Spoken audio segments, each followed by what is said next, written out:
Hello everyone, welcome back to Nishu Sehgal biology. सबसे पहले तो आप सभी को दिवाली की हार्दिक शुभकामनाएं। Wishing you all a very happy and safe Diwali. I wish and I pray मेरे बच्चों कि अगले साल की दिवाली आप सभी मेडिकल स्टूडेंट्स बन के सेलिब्रेट करो। ओके, तो आप सभी बच्चे जानते हो कि नीट 2024 एक काफी चैलेंजिंग ईयर था सारे मेडिकल एस्पिरेंट्स के लिए, जिसके लिए एक बहुत बड़ा केस भी सुप्रीम कोर्ट में चला था। जितनी भी गलतियां नीट 2024 में हुई थी वो आगे आने वाले नीट के सालों में ना दोहराई जाएं, इसीलिए एनटीए ने एक बहुत ही एक्सपीरियंस्ड 7 मेंबर की कमेटी फॉर्म की थी जो नीट में आने वाले रिफॉर्म्स और मेजर चेंजेस को डिसाइड करेगी।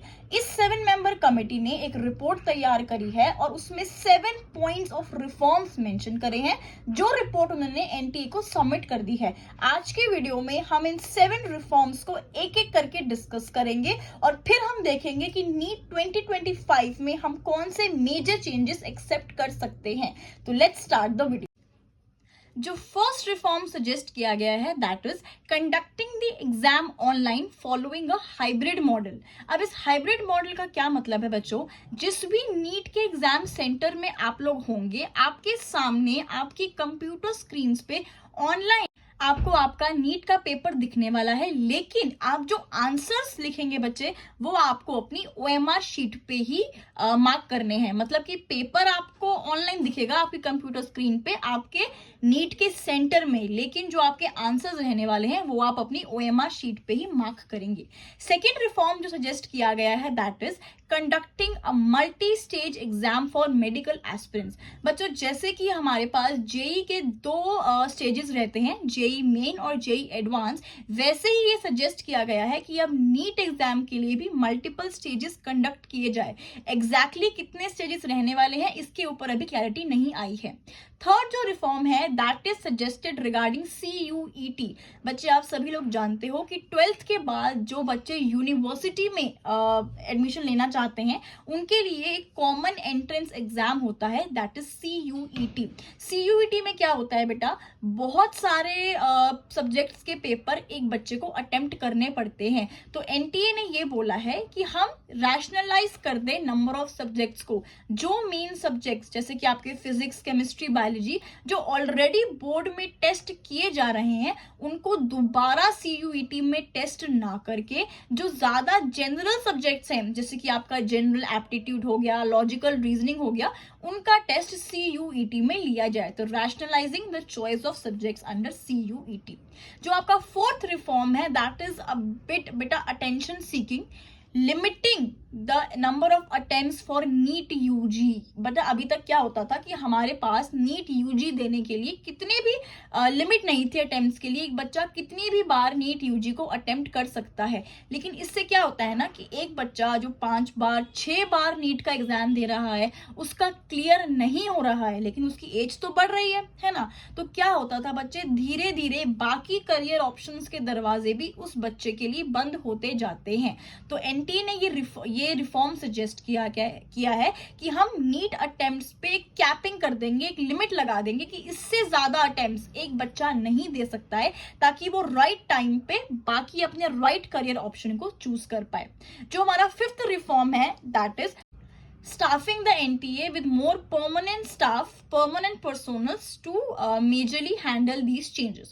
इसका मतलब क्या है बेटा? एनटीए में 2 तरीके के स्टाफ काम करते हैं, कुछ कॉन्ट्रैक्चुअल होते हैं, कुछ परमानेंट होते हैं।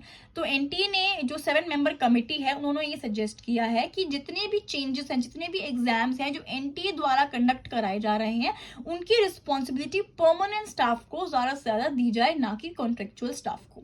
सिक्स्थ जो हमारे पास रिफॉर्म सजेस्टेड है that is government own examination centres. अभी तक कुछ बच्चों के जो नीट का सेंटर है वो पब्लिक स्कूल में पढ़ता था, पब्लिक इंस्टीट्यूशंस में पढ़ता था, प्राइवेट स्कूल्स में भी पढ़ता था। लेकिन एनटीए की जो 7 मेंबर कमेटी है उन्होंने सजेस्ट किया है कि मैक्सिमम टू मैक्सिमम जितना हो सके गवर्नमेंट इंस्टीट्यूशंस में ही नीट का एग्जाम कंडक्ट कराया जाए। और 7th जो रिफॉर्म है बच्चे, ये बहुत ज्यादा डिस्कस्ड था नीट 2024 में भी, that is transmitting the paper digitally.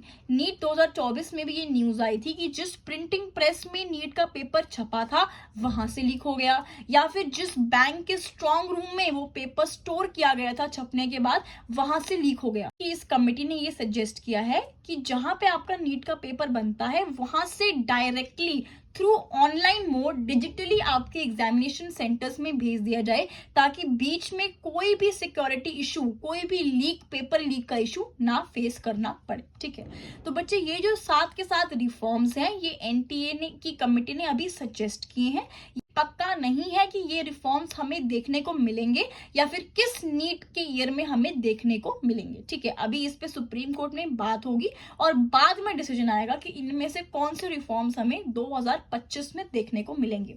एक और चीज बच्चे, ये जो आपका 4th रिफॉर्म है, capping the number of attempts in NEET UG, जो बच्चे ये सोच रहे हैं कि मेरा तो ये 4th अटेम्प्ट है, 5th अटेम्प्ट है, मेरी तो एज ज्यादा है, कहीं ऐसा तो नहीं है कि मैं नीट 2025 के लिए एलिजिबल ही नहीं होऊंगा।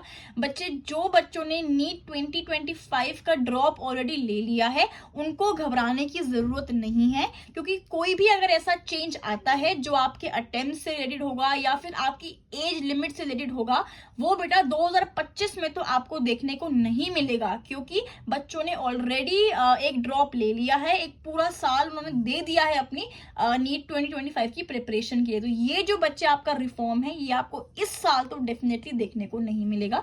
बाकी लेट्स सी हमें 2025 में इनमें से कितने रिफॉर्म्स देखने को मिलते हैं। एक बात और मेरे बच्चों, अगर आप इस चैनल पे नए हैं, मेरी वीडियो को पहली बार देख रहे हैं, तो I would request you all कि इस चैनल को सब्सक्राइब जरूर कर लेना। और इस नीट की जर्नी में मैं आपके साथ एंड तक रहना चाहती हूँ, ताकि आप और मैं, हम सब मिलके इस नीट की जर्नी में साथ में ग्रो कर सके।